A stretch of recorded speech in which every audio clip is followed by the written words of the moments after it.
Okay, this should be a really quick video on a simple topic, which is second derivatives. Now, all the derivatives that we've taken up till this point are technically called first derivatives. And what a second derivative is it's the derivative of the first derivative. So just to take a simple example, let's say that f of x equals, let's say 9x cubed minus 6x squared plus natural log of 2x. Then the first derivative, which would be df dx, is 27x squared minus 12x plus, alright, don't forget to use the chain rule here. You got a 2x there, not just an ordinary x. So this is going to be 1 over 2x times the derivative of the inner function, which is 2, and that's kind of cool. I didn't actually plan that. The 2's cancel out, and so what you get is df dx, in other words, the first derivative, is 27x squared minus 12x plus 1 over x, which is probably better thought of as x to the negative first power. Alright, so this stuff is all first derivative. All that's first derivative. Now, the second derivative is sometimes written like this: d squared f over dx squared, and that's going to be just the derivative of this first term, which is 54x, derivative of the second term, minus 12, derivative of the third term, which is negative 1 over x squared.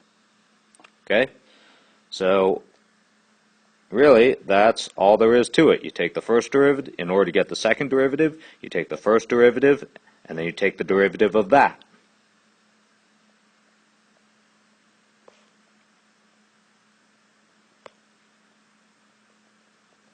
Now, just as how the first derivative had some different types of notation, the second derivative has its own types of notation. So you could say f double prime, or you could say, if you want to specify what your independent variable is, you could say f double prime of x, or you could say what I did over here, which is d squared f over dx squared. And then sometimes in some more unusual books you see curly d's. Technically that means a partial derivative, which is something you do not need to know about. So any of these mean second derivative. Alright, let's go on to a couple special cases for first and second derivatives. If you start with any linear function, so let's say g of x is equal to 3x plus 6, well, that means that g prime of x is going to be 3, and the second derivative of x is going to be 0. Derivative of a constant is 0. Okay, so sort of broadening this out, you can probably tell that for any linear function you're going to get a constant as your first derivative, and then you'll get 0 as your second derivative. Which makes sense. Lines are defined by the fact that they have constant slope. So if we start with linear, the first derivative gives us a constant, and the second derivative gives us 0. All right. Looking at one other really common type of function in physics, and that's going to be a parabola. So let's say 4x squared minus 3x plus 6. The first derivative of this parabola, or any other parabola, is going to be a straight line, so that's going to be 8x minus 3, and then the second derivative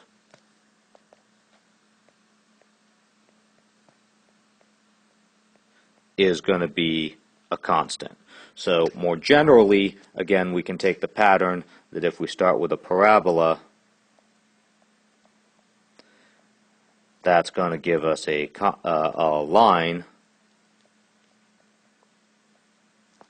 and that's going to give derivative of the line is going to give you a constant. Okay, it's good to know this both forwards and backwards. When you take derivatives of lines, you get constants. When you get take the derivative of a constant, you get 0. And if you take, we'll be getting into the next section, which is antiderivatives. If you take the antiderivative of 0, you get a constant. And when you take the antiderivative of a constant, you get a linear function. Same pattern applies here. When you take the antiderivative of a line, you get a parabola. Okay, why does this show up so much in physics? Well, in physics, we're often keeping track of where something is, how quickly it's moving, and how quickly that velocity is changing. So that's position, velocity,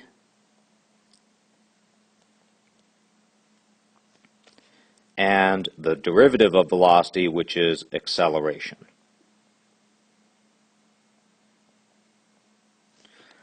So position is usually abbreviated with the letter x, and x can be a function of time.